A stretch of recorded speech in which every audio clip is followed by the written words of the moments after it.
Football season is upon us again. And I don't care. In the past, this is my favorite time of year. Weather's starting to cool off. The holidays are coming up around the corner. Leaves are changing. And football! It's still my favorite time of year. Autumn, end of summer. I can't get into football, though. We went through this a few years ago where I turned it off because they were all kneeling. I thought we had this all figured out and solved. Everybody's going to stand for the flag. If you don't, just wait over there in the tunnel. Then this episode of what we're going through is going through. This happened. And the NFL had to go full retard. You never go full retard. You hear that? Your Excellency, Emperor Roger Goodell of the NFL? Never go full retard. You went full retard.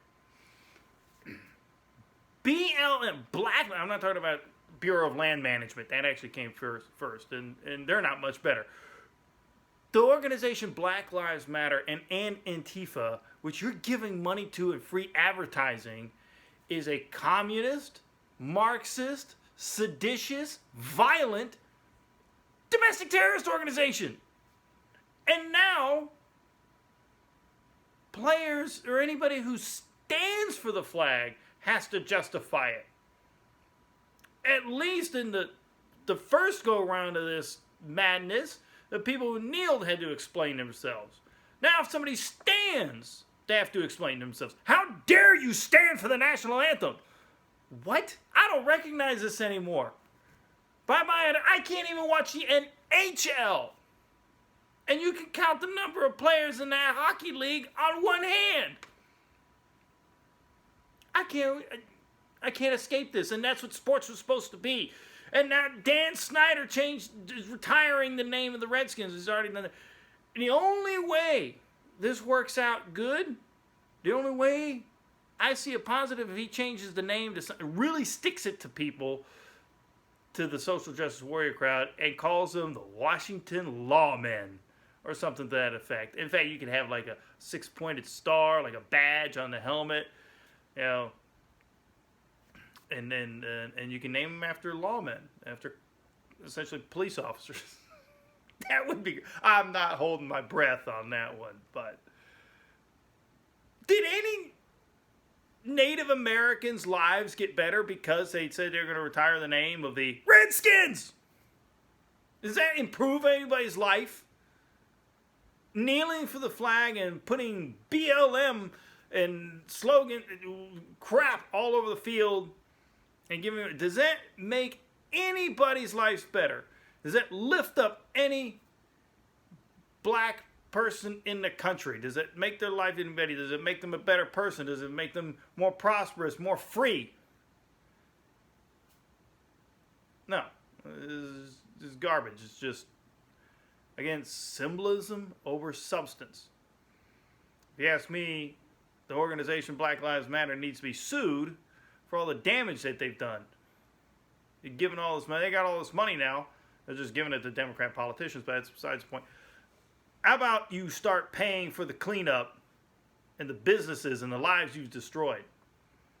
And the NFL is complicit, not even complicit, they're actively supporting this. So maybe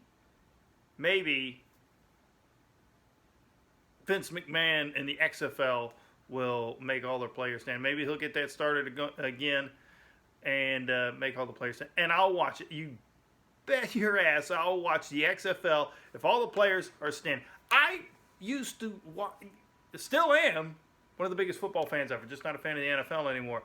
And I remember watching football with my family, my dad, my grandfather. My grandfather, God rest his soul, my dad's whole side of the family is from Cleveland. So it was all, my grandfather was a Cleveland Browns fan. I remember watching these games back in the Marty Schottenheimer days when he was coaching and Bernie Kosar was quarterbacking, and they had these great rivalry in the AFC Central way back with the Houston Oilers and Warren Moon, and just great games. And my grandfather couldn't stay seated during the entire game. He was just all, oh, he jumped in the house. And I want to have those things. Now I got kids. I want to have the same experience with them. I want them to grow up watching football with me. I want to sit down and explain to them what the difference between man coverage and zone defense is, and what it means to move a receiver into the slot and all the ins and outs and watch these great games and watch that one-handed spectacular catch when just two toes, the two big toes getting in bounds just barely. And these great games, these back and forth battles, great comebacks, great plays, changes in momentum. That's what's so great about football, is it's so dynamic. You know, it's better than any other sport, but not at the expense of the country. Hell no. And it's not making anybody's damn life any better. So maybe in the future, I won't ever say never, but maybe in the future the NFL will come under different leadership. Emperor Goodell will go away, and somebody with a backbone and a big set will tell all these people where to go and bring football back to where it is. I used to be able to walk down the street, walk into the store, and see somebody else wearing Carolina Panthers stuff, and I'd say, keep pounding. They say, keep pounding back, and we would, I wouldn't even know who they were, but we could unite. And even if you're not a fan of the same team, you could unite just around the game and trash talk each other and trash talk Dallas Cowboys fans, because that's always fun. You could unite, but now you want to have a separate national anthem for this group of people and a national anthem for everybody else. How's that uniting? Can't we just have one national anthem where everybody unites and stands and respects the flag? You know, I made a video about this some time ago about how the flag represents the solution to your problems. The flag stands for liberty and justice for all. You know, now they want different separate national anthems. What's next? You want your own separate league? Oh, they had, that was baseball, but they did actually have who's being divisive on this one? So NFL, click. Be excellent to each other. Sic semper tyrannis, and long live the Republic.